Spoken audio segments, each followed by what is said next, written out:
Well, John, what a pleasure to be here for the third in our series, Summer at Bottengoms. Yeah, Heck of a summer. Heck of a summer indeed. Cool. Dry one, yeah. But, we stood in front of our stock bed, which we've just planted up in a semi-ornamental capacity, trying to seek some plant combinations that look good, but for now it's more of a utility solution. The clearest of our borders. You must imagine behind us this would have once been a sheer mountain of bramble that our volunteers have expertly cleared in February, and we're still dealing with the regrowth coming up between all the plants. But it was a great opportunity for us to get a bunch of plants in here so that they don't have to sit in pots waiting to go in. They can grow, and they can grow to their best.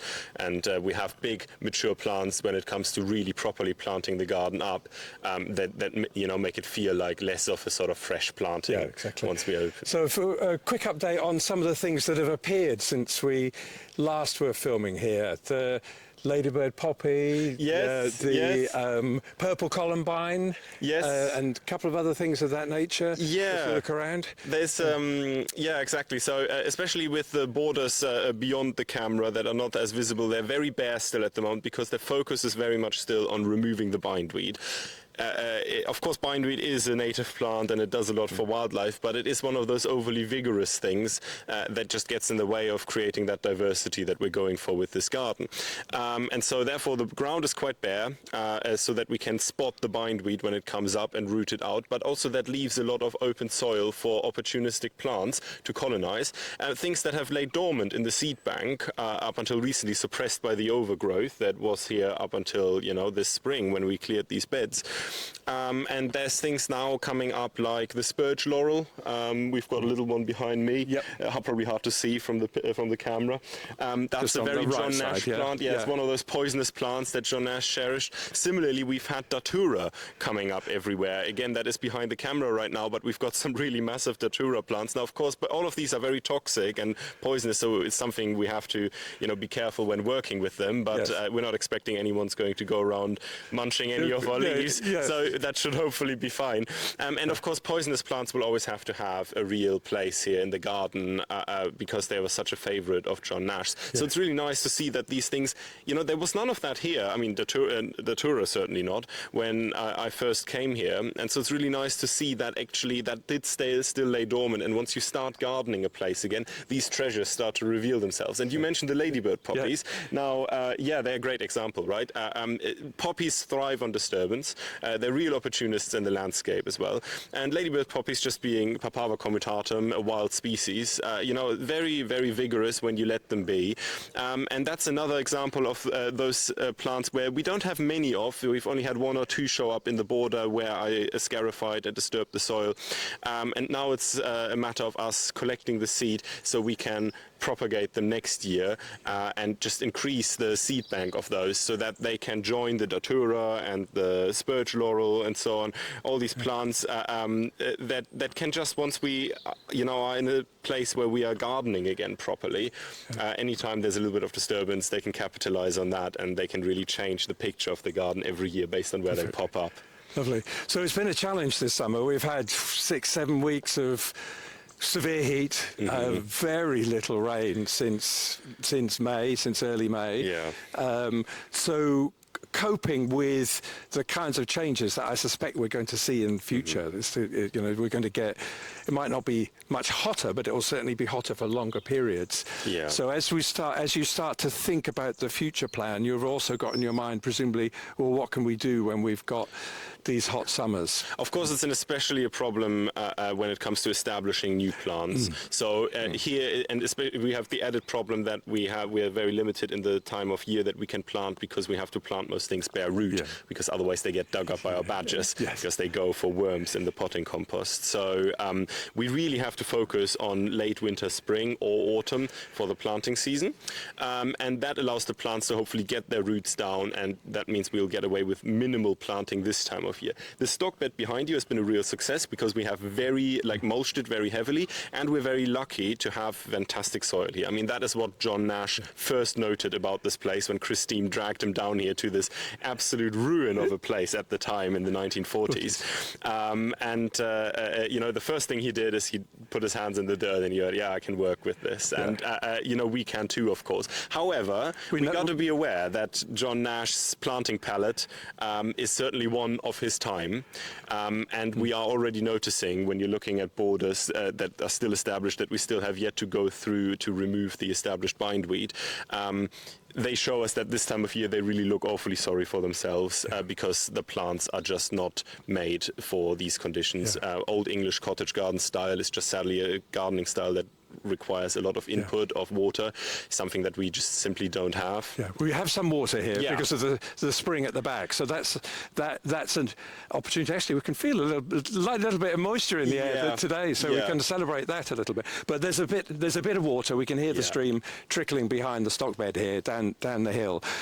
So there is a source of water, but that's not enough to offset the drought. No, I mean, we're very lucky, as you said, to be spring-fed here, which was the entire reason why the old yeomen that built this place settled here in the first place. And the spring has been running since the 16th century when the house was built. And even in these extreme droughts that probably this place would not have experienced much or at all in its lifetime so far, we are very, very lucky that the spring has not dried up and it's still going. Of course, John Nash installed 2 cisterns that are now feeding the building with water for the loos and the heating system and so on. And I can also currently, as we don't have many demands, nobody's staying in the house at the moment, so I can use that cistern to irrigate the garden. But it's very limited. It's only about 1.5 cubic meters. It gives us about, I would say, an hour's worth of watering with a hose. Luckily, even we can do that when there is technically a hosepipe ban because we're not connected to the mains grid.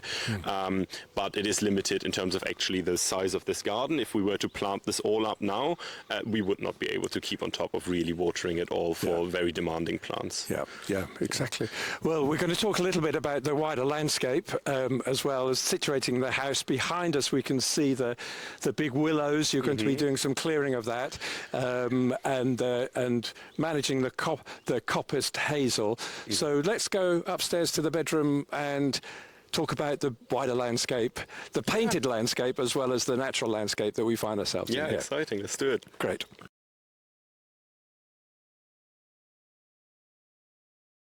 And this is John Nash's studio and later Ronnie's bedroom. Windows on this side and a couple on this side, and the old wall here that was cleared away to open up the room. John Nash's old studio, so this is where he painted, and therefore the views out of these windows are especially important to us, and they've changed a lot over time. I mean, if you compare the amount of paintings that John did of the old documenting the decay of these old barns ever since the 40s when they first arrived here through the 50s and 60s, and seeing how they slowly, fell apart more and more as him and Christine couldn't really afford to, the money to keep them up. But also the views of the countryside beyond. A lot of that has been lost purely because all the vegetation has since grown up. So this winter, that's going to be a big part of my work to clear these views again. So as we point in this direction, you've got the big willows that we just mentioned downstairs, and the hazel coppices that have been a bit crushed underneath that a bit. So there's a little bit of work to do on those. There's a vista of 2 double coppice hazel trees on either side. Kind of like a row, yes. It just frames the view of the landscape beyond the reservoir in the distance and the rolling hills of the Dedham Vale really, really nicely. It's just sadly that currently neither from the house nor from the garden one can really appreciate that. And I think, of course, this place is about seclusion, but I think having that connection to the countryside, Constable country, and of course the countryside that was the biggest inspiration for John and his art, essentially. It's really crucial that we are part of it and not just hidden away in our own little pocket. So what we've got here is something actually quite unique, that we're in the national landscape, what used to be called the areas of outstanding natural beauty for a long time, but it's now a national landscape of the Stour Valley, but a painted landscape, hugely painted, with Gainsborough in that direction in Sudbury, Cedric Morris in that direction over in Hadley, Constable country in this direction, and also Munnings, the Munnings Museum in Dedham as well. And this year's the 250th anniversary of Constable's birth. So it's a very notable year with the Haywain in Ipswich. So this kind of painted landscape with John Nash and Christine as painters here connects up a bigger story, doesn't it? Yeah, I think that connectivity is really important. Now, of course, Constable was a really big inspiration to John Nash, especially in his younger years. He was very aware, and he went off to see Constable's paintings and exhibitions. Interestingly, in his later years, he rarely spoke about this, and he rarely went to really see Constable, or it's sort of almost, he just ignored that as when asked about it as an inspiration. I think he wanted his art to stand on its own 2 feet, which for an artist of his accomplishments is certainly something I can understand. I think it's interesting how these connections also to these other sites, Gainsborough's house, where Ronnie was heavily involved with them when that was set up as a museum first, and then of course these connections to Benton End as well with Cedric Morris, and as well from an artistic as well as from a horticultural point of view. Those connections persist until now. So this is really exciting. And of course, our project manager, Lucy, as well, she's doing a lot of work behind the scenes, trying to meet with all these people and put in place joint collaborations for future years, especially once we're really reaching a point where we're able to open up here on a larger, wider scale. Hopefully, we'll be able to combine that with, joint events in these other gardens and museums. Fantastic. So we've got these kind of concentric circles of the house, the people who lived in the house, obviously way back generations, but then John and Christine, and then Ronnie here. You've got the house, you've got the garden, as we've been talking about. Then also this wider landscape, which inspired both the writers like Ronnie and the painters like Nash and Constable and Gainsborough and all the others. And that connection of those three kind of interlocking circles, I think is kind of special, actually. I find it interesting that John Nash's artistic record also shows that he was actually looking beyond quite a lot. Certainly as a gardener, I'm looking always for references to his gardening and his plants. And even though he was very good at painting the plants, be it one by one or in the shape of still lifes taken from the garden, bouquets and so on, there's not any art done of the house really or the garden, but lots of paintings of the outbuildings and the landscape beyond. And I think that really shows the mindset that he had as well.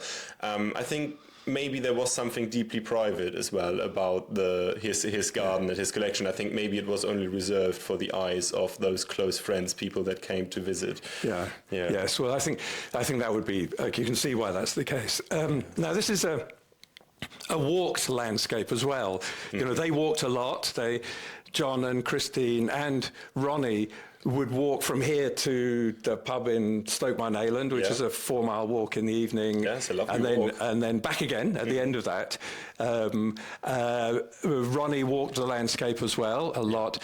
But you've been setting up now these walking tours. Yes, because of course, for us, a really limiting factor here to share this place with people is parking and access. And so we've now said we're going to lean into this and actually make sure that the landscape beyond the garden becomes part of it in the way that it's experienced by our visitors as well. So we now have launched a few weeks back the guided walking tours that are starting from Wormingford Church, and it's about an hour's walk with breaks and talks about the artistic legacy of this national landscape, and eventually you end up here at Bottengems and you enter this green bell jar, as Richard maybe has put it, and then that gives people a chance to explore what we are about here. And we take people on this journey because, of course, there's a lot happening in the garden and it doesn't really look amazing at the moment. Certainly not looks quite sorry for itself in this heat, and it's just really quite bare, as we're doing a lot of prep work for proper planting and a proper design that we're hopefully going to develop over the coming months. but we want to take people on the journey, and we don't want to just keep everybody away until that is the case. So if people are really keen to experience this place and see it, then please seek out our Bottengems website from the Essex Wildlife Trust, and via that people would be able to find our walking tours as well, that are volunteer run by an amazing team of very dedicated and very knowledgeable people that are very invested and well read up on the history of this place and the surrounding landscape. Fantastic. And we can see from the view of the room here that the furniture is still wrapped. There's works going on as the house kind of settles into a different kind of future, a hotter one, a drier one, but also essential repairs that are being done. So in due course, the furniture will be unwrapped. We're standing by Ronnie's bed here. Yeah. Christine and John slept in the next room, and Ronnie the one at the far end, and this was the studio, so we're standing in the old studio.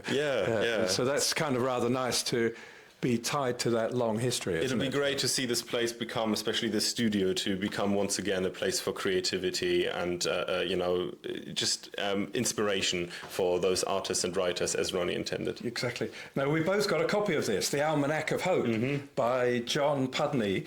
Well, the sonnets are by Pudney, and the drawings are John Nash drawings. And this was published in 1942.